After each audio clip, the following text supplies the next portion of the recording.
Hello, everyone, and welcome to College Hoops Live. That's right. It happens to be a Tuesday, so you know what happens on the Tuesdays at 4 o'clock. We do our live stream here. So if you are new to the live stream, hello and welcome. If this is your, I don't know what we're at, maybe our seventh or eighth live stream at this point, it's great to see you guys once again. I am Josh Appelbaum, proud to be in connection and partner with Rhythm. They help me do a great job of powering my podcast, the All Systems Go sports betting podcast with Josh Appelbaum. So you're more than welcome to check that out. But really, it's the part of the year where football is now in the rear view here. We're going to go full steam ahead on college basketball. So looking toward tonight, guys, there's a big slate here, around 30 games overall. And really the point of these live streams is, nuts and bolts. We want to send out and explain and talk about sharp moves and hopefully cash some tickets together. But there's a bigger kind of angle at play here. When you tune into these live streams, which, by the way, we're getting new live streams. Every time I look, there's a new one. So we pretty much got you covered with one per day throughout the week with a great set of hosts here. But the goal isn't to just highlight and talk about hopefully winning bets. It's to really teach you guys how to use Rhythm to your advantage and how to use Rhythm to make smart bets, whether you are just tailing the best Rhythm AI-backed models, or maybe you have a specific way you like to bet on sports and you use Rhythm as a cherry on top, which is the way I approach it. I kind of start with a data-driven perspective. I've mentioned this before, but we always have new people tuning in, so I always want to let you guys know kind of the way I approach sports betting. And it's really in terms of being a data-driven bettor, looking at how the market moves, what a line opens at, how it moves, also diving deep into bet splits, looking at the percentage of bets in dollars from big books like DraftKings and Circa, letting us know or hopefully answer the question of where is the betting public and where are the sharps. And as a contrarian bettor, I want to bet against the public. I want to take a contrarian angle, and I also want to be with the sharp bettors who win at a high rate. So you can use a number of different kind of indicators to locate sharp money, whether it is a reverse line move when the betting line moves away from the percentage of bets, basically going from the popular side to the unpopular side, or maybe you see a steam move or a line freeze or a 50-50 play or a low bets, higher dollars discrepancy play. But that's really the nuts and bolts of how I make bets. What's the market telling me? I want to be against the public, with the house, with the pros. I want to beat the closing line. And then also I'm going to add in the cherry on top, which is Rhythm. And Rhythm does a fantastic job of really providing us these AI-backed models and predictions. And the beauty of Rhythm is that it continues to get better. Every single time I look at Rhythm, we're adding new sports. Obviously, football is over. It's all about college hoops. But we also have Major League Baseball coming up here pretty soon. So I'm a Red Sox fan. I'm based in Boston. And I'm pumped for the season because the Sox finally made a good move. Finally spent money. John Henry, who bought the Red Sox for like $400 million, now they're worth like $4 billion. Finally opened the wallet, paid for Alex Bregman. So what's the old phrase from The Godfather? Just when I think I'm out, they pull me back in. I've been hate watching the Red Sox for like 4 or 5 years because they refused to spend any money. Now they spent some money, so I'm excited about the baseball season, and obviously spring training is back. But the beauty of baseball returning is also the fact that we have Rhythm AI-backed models and predictions for baseball this year. If you go to your Rhythm account and you click the sports at the top, you'll see obviously college basketball, NBA, a bunch of other sports. Then you'll see MLB coming soon. So when I saw MLB coming soon in parentheses on the Rhythm app, that got me pretty pumped because I am one of those crazy people that bets Major League Baseball throughout the season. And if you've never bet MLB, get ready here. I'm so excited. We have Rhythm to help us make sharp bets based on their predictions. So maybe there's a situation where, the Red Sox are plus 130 as a dog. Rhythm says they should be plus 110. Therefore, if that's a sharp move, good bet splits, good system matches, and Rhythm is telling me basically there's an edge there, and that's going to be another layer we can really tack onto our handicap to hopefully make some sharp bets and win some bets here. So I'm just going to do one thing. I'm going to put my tweet out so that everyone can tune in and file in because we got a lot to talk about and a lot to get to for today's live stream. And it's going to be pretty much mostly college basketball, but I am going to hit on a couple other things. There's also one other announcement that I wanted to make, which I am very excited about and very proud of. And it's something I've been working on for quite a while. So let me just get these tweets out, and I'll tell you what it is because it's pretty exciting. So let me just put these out there, let everyone file in, and I'm going to tell you what my announcement is. So you guys may or may not know, I'm a sports betting analyst. I have created a niche in the sports betting world as a data-driven bettor. I released my first book. Where is it? It's somewhere. I think it's up here on my bookshelf somewhere. The Everything Guide to Sports Betting. I put that out in 2019. Very proud of that. I was approached by Simon & Schuster right when sports betting legalization was taking place, and they had stumbled upon what I used to do. It was called the Sports Betting Hangout with the first company I worked with, Sports Insights. It was on the North Shore of Boston. It's where I learned sports betting. But they reached out. They said, hey, Supreme Court here, Murphy v. New Jersey, looks like sports betting is going to get legalized. We want to have a book out there ready to go that kind of just shows sports bettors the rules of the road, how to get into sports betting. So they reached out to me. I was an English major at the University of Vermont. I've been in sports betting a while. And I'll never forget what they told me. They said, you seem kind of sharp, but you also seem like a relatable guy who can kind of, make high-level betting concepts into easily digestible concepts. So I was pretty flattered by that. I wrote the Everything Guide to Sports Betting. It was hard. There were a lot of deadlines to meet, footnotes, formatting, dealing with editors. It was a pretty stressful process, but I'm very proud of that book. So basically, I wrote my first book, very happy and very proud of that. And then I said to myself, you know what? I'd like to write another book. I don't know what I'm going to do, but I feel like I have a wealth of knowledge. I joined VSiN. I'm a sports betting analyst at VSiN, the Vegas Stats Information Network. Joined them in 2019, worked for DraftKings for a bit. Really learned a ton because before I joined VSiN, I really had this data-driven approach. I was pretty kind of stubborn in a way in terms of the way I look at sports betting. But then I actually teamed up and was able to network with odds makers, bookmakers. Like if you see my hat right here, the Moneyline Bar and Book out at the Borgata, I met Thomas Gable. He kind of showed me how bookmaking works. I was able to mingle with people out in Vegas. I was able to work with colleagues who approach sports betting a little bit differently than me. They're not as data-driven and stubborn with the numbers as I am. I learned other ways to bet on sports, nuances, how the whole sausage is made. And I had this wealth of knowledge. And I said, you know what? I want to write another book. What should I write about? And I stumbled upon, obviously, the NFL. The NFL is the biggest sport to bet on. You don't need me to tell you this. Generates the highest ratings, the biggest handle and ticket counts. If you look at the Nielsen ratings of like the top 100 shows throughout the entire year, it's not like movies. It's not Shawshank Redemption. It's NFL games. So I said to myself, sports betting legalization is spreading. We're up to nearly 40 states right now. I want to write a book on how to bet the NFL. There are different ways to approach it, but I've learned a lot. I got a wealth of knowledge. I've been networking in the industry, and I stumbled upon what is now called, and it just got released here. You can check out my Twitter at Josh_insights, but it's called the NFL Sharp Betting Playbook: How to Analyze the Market, Go Contrarian, and Bet Like a Data-Driven Wise Guy. So at the time, I kind of just started writing it on my own. I didn't have a publisher. I didn't have a literary agent. My agent at the Montag Group hooked me up with David Black Literary Agency. This was after I had pretty much written the entire thing. I spent 3 years writing this thing, going through multiple seasons of the NFL and the nuances and in chronological order, how to bet win totals in the summer, how to bet the NFL draft, and then getting into the regular season, systems, strategies, postseason, Super Bowl. Put it all together, got my agent, got a literary person to refer me, and I hooked up with Triumph Books. So the cat's out of the bag here. My new book comes out August 12th. With that being said, if you have tuned into some of the Sunday live streams with myself and James Santor, or maybe you like these Tuesday college basketball live streams, I just wanted to let you guys know that I'm very proud of this. I can't wait for it to drop.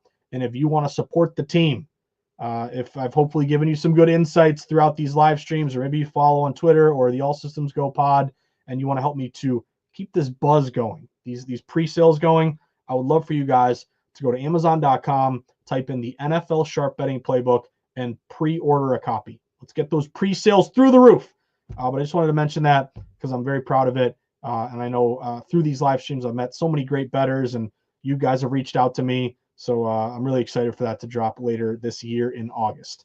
So with that out of the way, if you haven't done it yet, I got to make sure my finger is in the right spot. Download that seven-day free trial so you are locked and loaded, and you can follow along as we break down all these games for today. So long-winded introduction here. Let's get right to what we love doing the most, talking sharp bets here. Now, it's a huge college basketball slate. I'm looking at around 32 games overall.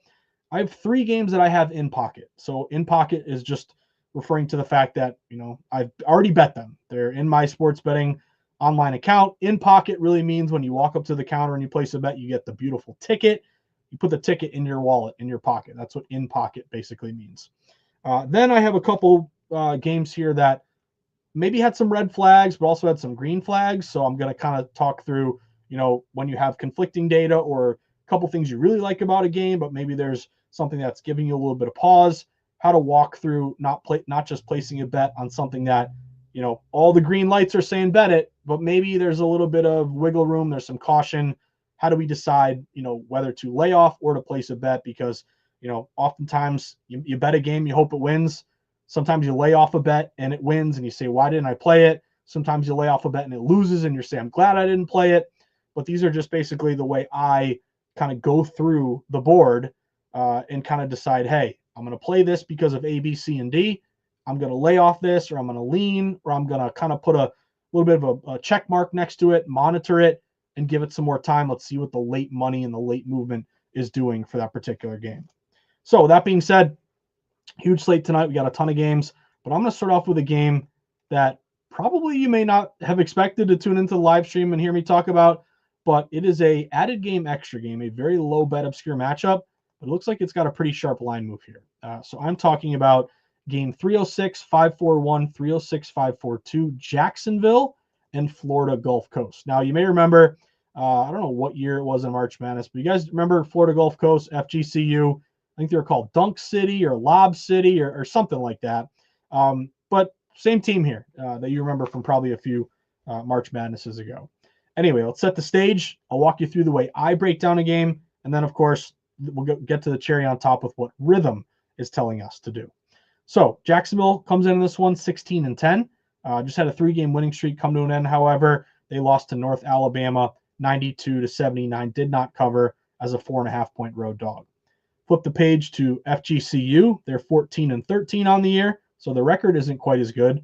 And they're not playing well right now. They've dropped 3 of their last 4. They just lost to Lipscomb, 82-68. Didn't cover as a 7.5-point road dog. So what have we seen across the market here for this one? Well, looks like some sneaky sharp liability on Florida Gulf Coast. This game opened Florida Gulf Coast basically a 2.5-point home favorite. And if you look at the current number, it's still basically Florida Gulf Coast minus 2.5. But what's important to me isn't just, if you're looking at your live odds page, the open number versus all the current numbers. It's also the moves in between. Because if you look at an opening number and the current number is the same, you might say to yourself, oh, nothing's happened here. There's been no movement. Maybe it's balanced action. Maybe you got 50-50 both sides. Maybe the odds maker set a great number. Maybe that's why there's no reason for a line move. Or you might pull up the line history and see, no, it actually rose to here or fell to here and came back down or up to the original number. GYDK, what's going on, buddy? Good to see you. But in this case, Florida Gulf Coast minus 2.5, still minus 2.5. But if you look at the line movement and the line history, all liability has been on the side of Florida Gulf Coast. So this thing opened minus 2.5. It got up at one point all the way to minus 3.5. It's kind of come back down to 2.5, but still moves in between have all shown liability to FGCU. So it's not like it was 2.5 down to a pick'em and back up to 2.5. It was 2.5, 3.5, back to 2.5. So if you kind of get what I'm saying, what I'm getting at is the fact that the liability has always been the same or on the side of Florida Gulf Coast, not the same or on the side of Jacksonville. And GYDK, just purchased your new book. Thank you, man. I appreciate you. I'm going to sign that for you. I'm going to buy you a beer or a ginger ale when we go sweat some games at the book. So we've established that pretty much line freeze movement toward Florida Gulf Coast. My next angle here is looking at the bet splits, which are important to me, which I think are really important in terms of, again, answering where's the public and where are the sharps. So if you look at DraftKings right now, Florida Gulf Coast is getting basically a little more than half the tickets, around 56% of spread bets, but they're getting nearly 70% of spread dollars. So a good low bets, higher dollars bet split. I'm always looking for a situation where I can ideally go contrarian, like technically 56% of tickets on Florida Gulf Coast. That wouldn't be technically contrarian, but you got to remember, this is an added game, extra game. So it's a very low bet, obscure game. Therefore, kind of that 56% isn't public to me. It's probably a majority of bettors who have targeted this game, which if you're targeting Jacksonville, Florida Gulf Coast on a Tuesday night, you're probably a sharp bettor who has maybe set their own numbers and found an edge here based on the number. You have KenPom, which I look at. Always want to just be aware of the KenPom prediction. Ken Pomeroy is fantastic when it comes to predictions here for college hoops. And he's got the Eagles, Florida Gulf Coast Eagles, winning by 2 points. So I can't tell you how many times this happens, guys. It's probably happened to you before. I always money line short favorites. So, for example, Florida Gulf Coast is minus 2.5 right now. If they win by 1 or 2 and you lay minus 2.5, I don't know about you, but I'll be ripped. I'll be, I don't want to swear here. I'll be very mad. Let's put it that way. So, long time ago, after losing, laying a 2.5, team wins by 1 or 2, I made the vow to never, ever, ever lay the points in a short favorite. If you like a short favorite, go money line. Yes, it's going to be a little more expensive, but it's going to make the sweat a lot more palatable. And also it's going to be, hopefully it's going to save you basically if you are looking at a situation where you only win by 1 or 2. Like, for example, what if Florida Gulf Coast is up by 5? And how many times have we seen this? 2 seconds left, Jacksonville hits a meaningless 3, they win by 2. You lose your 2.5. Or maybe Florida Gulf Coast is down by 1. They hit a buzzer beater to win by 1 or 2. You want to win these bets. You don't want to push these bets. You don't want to lose these bets. So that's why I always go money line. So you can shop around Florida Gulf Coast. Not that bad. Around like minus 150 basically. And then also you look at some other angles here. Florida Gulf Coast, all these analytics, advanced analytics I get from kenpom.com. Really, he's the go-to guy when it comes to these advanced sabermetrics. But Florida Gulf Coast, I'm going to bank on their offensive efficiency. They rank 149 in the country versus 240 for Jacksonville. They have the better field goal percentage, 54% versus 51%. And also they are better at taking care of the ball. How many times do you watch a game and the team's coughing it up, making stupid cross-court passes, getting picked off, other teams out in transition?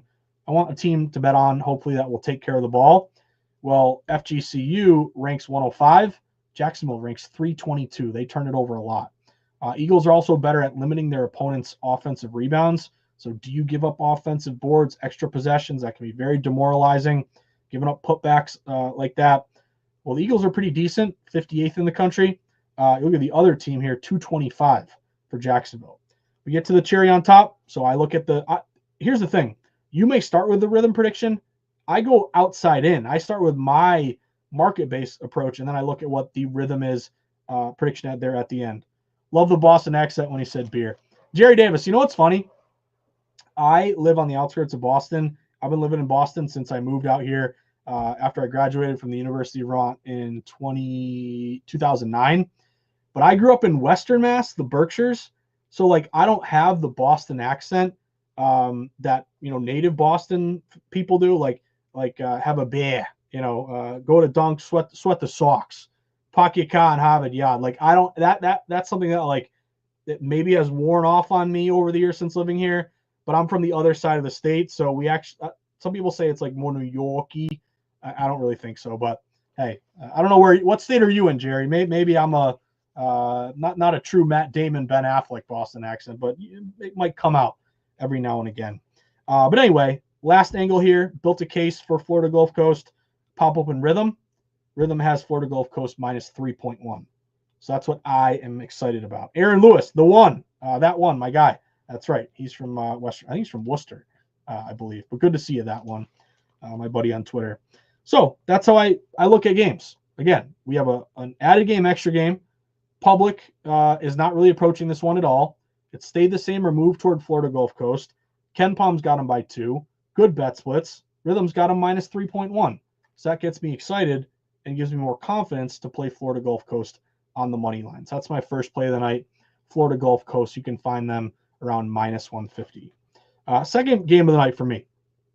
It's another small one, and then we'll get to the big boy tonight, which is Kansas BYU, which I'm excited to sweat. But let's look at this one here. Tennessee State and Tennessee Martin, UT Martin, UT State, whatever you want to call them. But anyway, this is an 8:30 game tonight. Now, it is not an added extra game. It's game 633, 634, but it's very low bet. So I always try to kind of stress this important fact that, like, when you're betting college basketball, it's not like the NFL or NBA or, the pro sports where a lot of games are most all going to be heavily bet. You see a huge discrepancy in college hoops between the haves and the have-nots, the teams that, are on ESPN Plus or not on TV versus the big heavyweights that are on ESPN, Duke, UNC, Kentucky, Tennessee, whatever. And I think you got to approach these games a little differently. So I like the small, tiny games. And here's an easy way to figure out if it's a big game or a small game. One, is it on TV? Two, can you name the mascots of the team?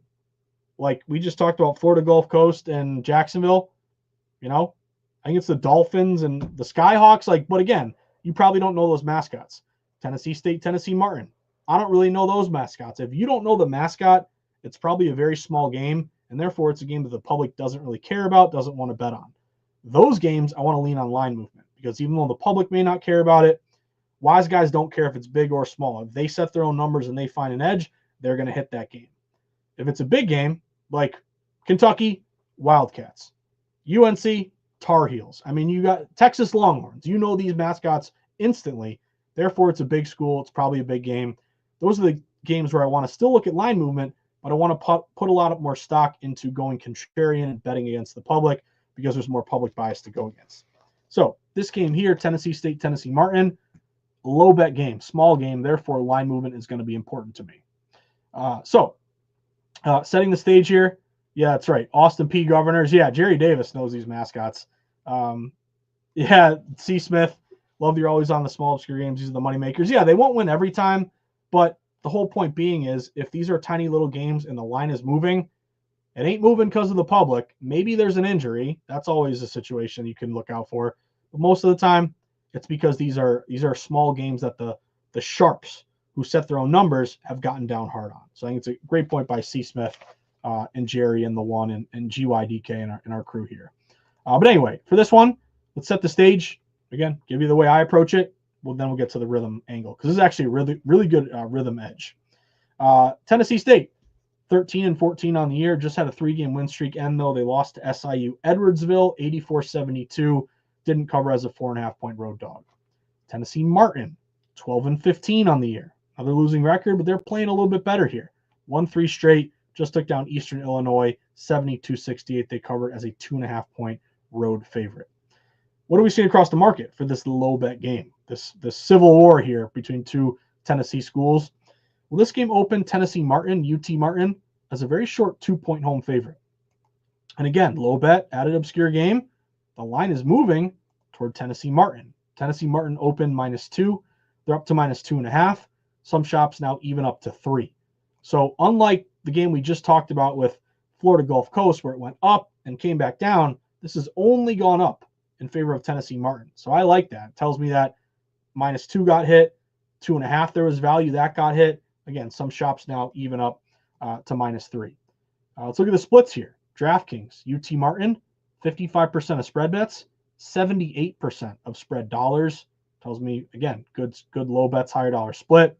You always want more money than tickets. That's just an indicator here of sharper money coming in. KenPom has Tennessee Martin winning by 1. So as a result, it's another money line short home favorite for me. I got UT Martin around -150. Again, they win by 1 or 2. You lose a 2.5. I won't be able to sleep at night. So I'm willing to pay that extra juice and hopefully get an outright win. UT Martin has some advantages here. Really huge in a close game. Better free throw percentage, 71% versus 68%. They take care of the ball. They rank 319 in turnovers. That sounds pretty bad, but Tennessee State's actually worse. They rank 352nd. And the Skyhawks, as my buddy Jerry Davis pointed out, they also are better at forcing turnovers. 87th in the country versus 162 for Tennessee State. Home road is important to me because it's hard to win on the road in college hoops. Tennessee Martin is 7-3 at home. Tennessee State 3-9 on the road. So here we've built a case toward Tennessee Martin. Low bet game, line movement toward UT Martin, good splits, good stat advantages. KenPom's got him winning by only 1. But here's what I like. I pop open Rhythm. Rhythm has UT Martin -3.6. So I like that. And this is also a question too, like, they're -3 at a lot of shops, but they're also -2.5. If Rhythm's got them by 3.6, save the juice, lay the 2.5. That is an option for you if you want to do that. But again, I've been clipped so many times when laying a 2.5, they win by 1 or 2. This is just a money line play for me. I look at it and say, Ooh, that makes me more excited to play the money line because Rhythm's got it closer to a 4-point game. So I am on Tennessee Martin money line, minus 150. Yahashua, Joshua in Hebrew, my guy, my buddy in Israel. What's going on, Mr. Gold? Good to see you. Switch from Twitter to YouTube. You can do whatever you want, man, as long as you tune in. I appreciate it. C. Smith, we got the questions rolling here. Why no college baseball? So C. Smith, a lot of people like college baseball.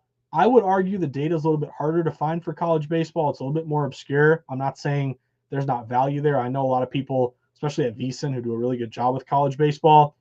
That's just not a sport that I have feel like I have a big edge in because this data is a little bit harder to find. Like there's no Ken Palm for college baseball. If there was, maybe I'd bet it a little bit more. So again, line movement's important, but I think you got to just do a little bit more digging. And when I'm betting on sports, I want to bet a sport that I feel like I have good data and I have good insight into. I just don't have a ton of college baseball data, which is why I don't bet it as much. Yahusha, though, Alec, if you're still there, if you want to pull that up, Yusha has a really good, or Yahashua, really good point here. As an example, the Villanova game is 135.5. Ken Palm has a total at 144. My buddy Greg Hoops, who I work with at VSiN, has 143.5. According to DK, heavy betting over. And then you have circus split. So here's a good example. Yahashua is basically saying there's value to play this Villanova over. So I wanted to mention this game, and then I'm going to get to BYU and Kansas. But that Connecticut game, here's where I think sports betting can be very hard and difficult. Like Mr. Gold here says 135.5. Again, Ken Palm 144. My buddy Greg, who I really respect, 143.5. Let's now look at what Rhythm has for this game. So I'm going to pull this up. I'm going to go to my college basketball tab. I'm just curious what Rhythm, and you guys might beat me to this one. But then I'm going to tell you why, even though it looks like an obvious over, you might be a little bit nervous about it. But let me pull this up, and let me go to Nova. You can just search it in the Rhythm tab, and let's see what Rhythm has for this total. So for the total, Rhythm has 135 right on the dot. And then I have another model, 135.1. So Yahashua brings up a really good point. If you want to buy low, so first thing, Villanova, Connecticut, that total opened as high as 141. It is now all the way down to 136.5, 135.5. Ken Palm is saying play the over. Greg Hoops' model says play the over. Here's why this is a layoff for me, Yahashua, because it looks like there was a ton of smart under money that came in on this game. Again, as high as 141.5, all the way down to 130, 5.5 at this point. On the one hand, if you want to play the over, your angle here is that you're basically getting the bottom, low water mark of the number. So therefore, even if there was a lot of smart money, like let's say this game lands at 138, you buy low and go over, you win.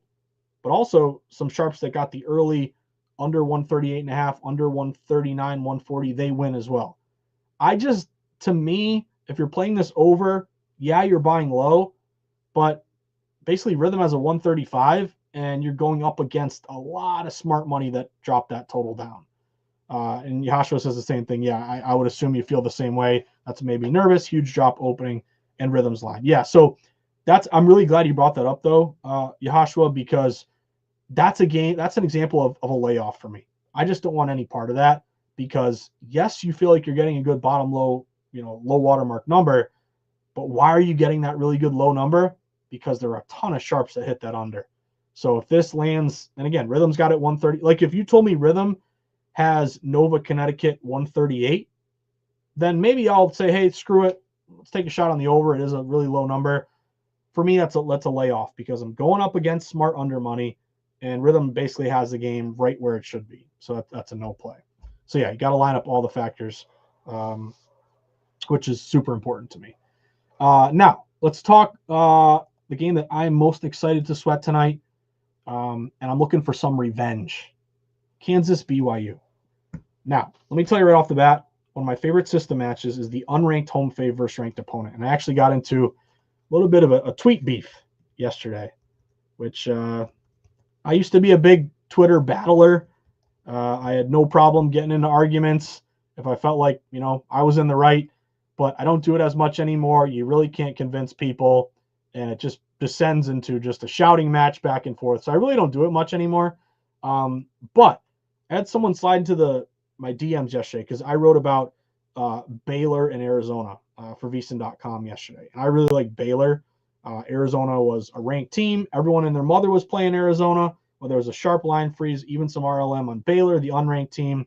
And I love unranked home fave versus ranked opponents. It's just fishy. Like, why is the ranked team, quote unquote, the better team, a dog? Like, shouldn't the quote unquote better team be favored? So I play this every time it comes up. Will it win every time? No, but nothing wins every time in sports betting. But I had this person tweet me, and they said, quote, "You're clearly a big fan of why is an unranked team favored over a ranked team?" True.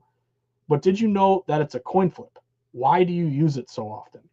And I said to myself, okay, I'll tell you why. It's not a coin flip. A coin flip is 50-50. Unranked home fave versus ranked opponents this year are 24 and 15 straight up, 62%. 62% is not 50%. And then if you look since 2020, the system's been even better. Unranked home fave versus ranked opponent. This is straight up. This is money line. 122 and 67, 65%. So it's not a coin flip. It's basically winning 2/3 of the time. Then I had the person say, oh, but you're laying the juice, so therefore it's actually a losing system. I said, no, it's about a 4% ROI. Then the guy, or whoever this is, said, well, what about ATS? And I said, it's not as good. It's like 54% ATS, which is still beating 52.38%. But this is why I always recommend money lining short favorites. And then this person also says, I forgot what they said. They said something like, well, you never say money line, you say ATS. I'm like, no, like if you know anything about me, I always say money line short home favorites. So anyway, got into the tweet beef. This person ended up dunking on me because the play was Baylor and Baylor ended up losing. It is what it is. Doesn't fire me up that much. But this is a play I'll make every time. And we have a revenge angle tonight because the same spot that Baylor let us down last night, BYU, Brigham Young, the Cougars are in that spot tonight. So let's set the stage. I'll give you my play here, which you probably know by now. It's BYU. But going into it, Kansas is 17-8. Bill Self's team, not quite where we usually expect them to be this time of year. Usually they're top 5, but they're ranked 23rd. They've been back and forth, though, rotated wins and losses their last 7 or 8 games. Just lost to Utah, 74-67, losing outright. They're actually favored by 6.5 in that one. BYU, on the other hand, they're 17-8, same record, but they're unranked. They have won 2 in a row, just beat K-State 80-65, covered as a 7.5-point home favorite. So what have we seen across the market here? Really sharp move toward BYU. BYU opened as a 1.5-point home favorite, and the public says the wrong team is favored. Why? Because Kansas is ranked. BYU is unranked. Therefore, the ranked team should be better. The ranked team should be favored. However, even though you are getting nearly 70% of tickets at DraftKings going with Kansas in the points, the line has not moved toward Kansas. It's not gotten down to a pick or flipped to Kansas -1. It's moved further toward BYU. BYU -1.5, up to -2.5, up to -3. Consistent movement. I even think one book was at, I want to say, got up to 3.5 earlier today. But let's just take a step back. Why is the line moving toward BYU if the public is playing Kansas? Well, the answer there is the odds makers aren't afraid of the $5 average Joe bets at Appelbee's from all the drunk guys at the bar playing the Jayhawks. They're more concerned with sharp money coming in on the Cougars. So BYU -1.5 up to -2.5, -3. Fade the trendy dog play for me. I always want to bet against the trendy dog, not back a trendy dog because they're overvalued. Really good bet splits at DraftKings. BYU is only getting 32% of tickets, but 80% of the money. Love that angle. You also look at money line play. So I got BYU, I want to say around -155, -160 earlier today. Again, they win by 1, 2, or 3. I got to win that bet, not push or lose. Good bet split on the money line, 31% tickets, 57% money. BYU has been much better offensive efficiency. I probably didn't know this. It surprised me. They're 10th in the country in offensive efficiency, 74th for Kansas. Offensive rebound percentage, 34% versus 30%. better 3-point shooting, 37% versus 33%, and home road. BYU, the Cougs. If you're going to watch this game with me, watch the crowd. They're going to be going nuts. They're 12-2 at home this year. Kansas is 3-6 on the road. They've struggled. Joshua, yeah, I love this angle. Again, here's the thing about, like, I love that sports betting legalization is spreading, but new bettors, it's not their fault. I feel for them, but, like, basically they don't understand, through no fault of their own, that nothing wins 90% of the time. Nothing wins 80%. Nothing wins 70%. Nothing barely wins 60% of the time. In order to break even, we got to win 52.38%. We are striving to win 53% of our bets. 54%, 55, 56. That is really, really good. I always make the joke that, you know, if you got a 54 on a math test, your parents are mad at you, you're staying late, you're going to detention, you need a tutor, you win 54% of your bets, you know, long-term in sports betting, you're not going to detention. You're doing very, very well. You're a winning sports bettor. So nothing will win all the time. Unranked home favorite versus ranked opponent. It's not going to win all the time. Teams like Baylor are going to let you down sometimes. But the long-term forest amongst the trees, always important. Anyway, we built a case toward Baylor. Everyone's on Kansas. Line's going to Baylor. Great splits. Home road. Cherry on top. Pop open Rhythm.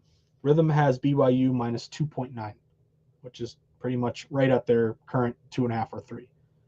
So I am on BYU. I'm a big Cougars fan for tonight.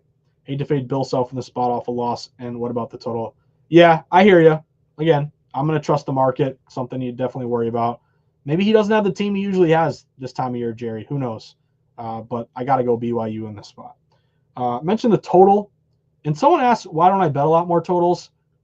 I just have always had more success most of the time with sides than I do totals. Totals to me are very erratic. Crazy things happen at the end. Fouling, meaningless bank threes to kill your total at the end. I'm just much more of a side bettor than I am with totals when it comes to college hoops. You might think differently. You might be killing it with your totals, and I'm jealous. But I try to play much more sides than I do totals. But anyway, this total really hasn't moved, Jerry. You know, it opened basically 147.5, still 147.5. I just saw one book that opened 148.5. If we look at some of the bet splits here, just check out what they're looking at. My first thought is under, just because it's a primetime game. People are going to want to play the over. Now that I say that, the splits actually look good on the over at DraftKings. 59% bets, 87% money. If you look at Circa, which I respect out in Vegas, they have 60% bets, 70% dollars on the under. It has dipped a little bit. Let's see what Rhythm has for this one. Rhythm, I'm pulling up the total here for Kansas and BYU. Let's see. They say take the under. They got it right at 147. So that's one of those games where I feel like I don't have an edge either way. Let me just see what KenPom has for that total. He has 147. So, yeah, right on the number. I mean, Jerry, yeah, I would lean under just because it's a heavily bet primetime game. Hasn't really moved. Some books have dipped a little bit. I'd lean under, but I don't feel like I've built a strong enough case to make a true position. Couple of games I just wanted to mention real quick that kind of were interesting to me, but just didn't line up perfectly. Texas A&M and Mississippi State. This is a big game tonight.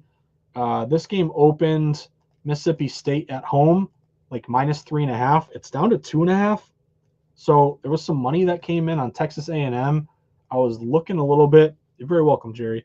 I was looking a little bit at A&M and the points, but then I went to DraftKings and they're getting 75% of tickets. Actually, the sharp money here looks to be on a little bit more with Mississippi State. Now, personally, I played Mississippi State a couple times. They let me down both times. I played them against Florida and against someone else, and they were super sharp favorites, and they lost for me. Again, you shouldn't let that bias seep in. Like, if it's a sharp play, you play it, even if the team you played that previously lost for you. But the splits actually look better for Mississippi State, yet the line went toward A&M. And if you look at Rhythm, they say A&M +2 or +1.6. So I'd lean A&M there, but the percentages trip me up a little bit. And if you look at KenPom, he has A&M losing by 1. So that's just a no bet for me.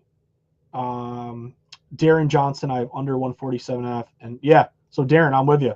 And Jerry was kind of leaning there too. So hope you get that under there. But really good point. The other game that I like, which my buddy Darush, I don't know if he's in here, mentioned to me. And I was like, should I play this? Should I not? I try to limit my bets to no more than like 5 a night. I would love to have 10 bets and sweat all night, but you bet too many games, it eats away at your winnings. But this is one that was very close to me. But I'm also hesitant sometimes because it's hard to win and cover on the road. But Nevada and Colorado State. I kind of like Nevada in this one. This game opened Colorado State. It's a late game, 9 o'clock. It opened at Colorado State -4.5. The line's now down to 3.5. So the line's moving toward Nevada on the road. You look at the bet splits here, they look pretty good. DraftKings Nevada's getting 40% bets, 72% tickets. Or sorry, 40% bets, 72% dollars. You look at Circa, it's 39% bets, 84% dollars on Nevada. So I kind of like Nevada here. Rhythm has Nevada plus, and I realized when Beeson would send me out to Vegas, it's not Nevada, it's Nevada. I learned that when I was out there. Anyway, Nevada Rhythm has plus 2.5 or plus 1.8. And you can maybe still get a 4. It's mostly 3.5. Look at KenPom. He has them losing by 4. So Nevada is like very close. And I took 3.5 A&M last night. Yeah. So that's a good number. Jerry, you got some good CLV there. But yeah, Nevada was like kind of a close one to me. I like the splits. I like the movement. Rhythm's got it pretty tight there to the number.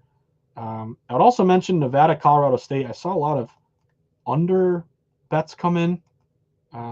If you can still get under 138.5, that looked pretty sharp. Let me see what Rhythm has for that total, because I actually had a sharp better who I respect really like that under tonight. Nevada, Colorado State. Let me see what Rhythm has. So KenPom has it right. This is why sports betting's hard. He's got it right at 138. Rhythm has a 137 and a 136.6. But that total just kind of jumped out to me a little bit. But yeah, for my official bets, Florida Gulf Coast, UT Martin, BYU money line, A&M. I leaned A&M, but it had some red flags. And the more I think about it, I probably should have just taken Nevada a little bit earlier today. But I would lean there as well. So I got a couple minutes here, guys. I'll throw it out to you. If you have any games you want to ask about, any questions about Rhythm, I'd be happy to get you guided in the right direction here. But as always, I'm very, very humbled to be able to host this every Tuesday, and hopefully, win, lose, or draw, you feel like you're making sharp bets, and hopefully you cash in some tickets here. As Mr. Brent Musburger likes to say, cash and tickets is what it's all about, and I agree with him. The other thing is NBA is on hiatus. Baseball, again, we don't have lines yet. And hockey, USA, Canada. There's some USA injuries. That game's going to be in Boston Thursday night. Can't wait for that. Jerry was talking Eastern Kentucky and Lipscomb. So this one was interesting. I'm glad he brought this up. Added extra game. Line move went to Lipscomb. Lipscomb opened like -3, -3.5. Got up to 4, 4.5. It looks like it's coming back down. I'm wondering, Jerry, if Eastern Kentucky plus 4.5 might be your best number there. It always annoys me how they abbreviate these teams. Some are added extra and you can't get all the data. Lipscomb is a very heavy bet split. They're getting like 80% of bets in dollars. KenPom has Lipscomb by 4. I mean, initially I liked Lipscomb money line, but it got a little too expensive for me. You can get 4.5. Eastern Kentucky might be a buy low play. Let's look at what Rhythm has for this one. The Bisons, by the way, Lipscomb Bisons. Lipscomb EKY. Rhythm is saying take Eastern Kentucky. +3, +3.6.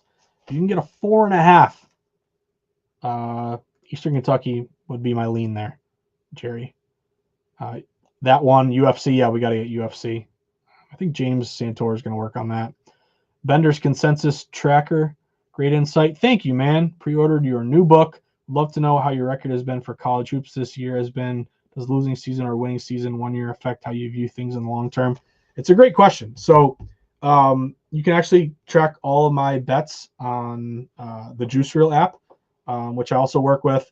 I would say long term. So let me give you an example. The NFL. The NFL this year, I didn't have a very good NFL year. It hasn't been one of the better years for me. Typically, NFL is probably my best sport because it's a lot of dogs and unders because public loves favorites and overs. But the reason why I didn't have the greatest year in NFL is that it was the best year in like 20 to 30 years for favorites and overs. So sometimes you just have weird years where the chalk just does well. And I'm a contrarian bettor. So I bet basically dogs and unders most of the time. When favorites and overs do well, the books don't do well. I don't do well. So I think it's a question of Bender's Consensus Group Tracker, like sticking to something that you like. For example, if something does very well over 10-year sample size, and then this year it's awful, do you throw away that decade of great data and just flip it on its head and go with the 1 year? I would say no. I would say sometimes there's outliers, sometimes weird things happen. I'd lean more on the bigger sample size. So to answer your question, you want to be aware of, like, sometimes there's rule changes. Like I remember college hoops, they extended the 3-point line out. It was a few years ago, and it really screwed up a lot of the totals. Like sometimes that happens. But I would say more often, again, depending on what type of bettor you are, like if you're a contrarian like me, you're going to stick with dogs and unders. You're not going to flip it and say, give me all the public favorites and the overs. When you say, Darren Johnson, when you say, let's look at rhythm, are you talking about the pre-built model or your own? Great question. So I'm talking about the pre-built model. I'm talking about the model that Rhythm spit out to me, like the official quote unquote Rhythm model.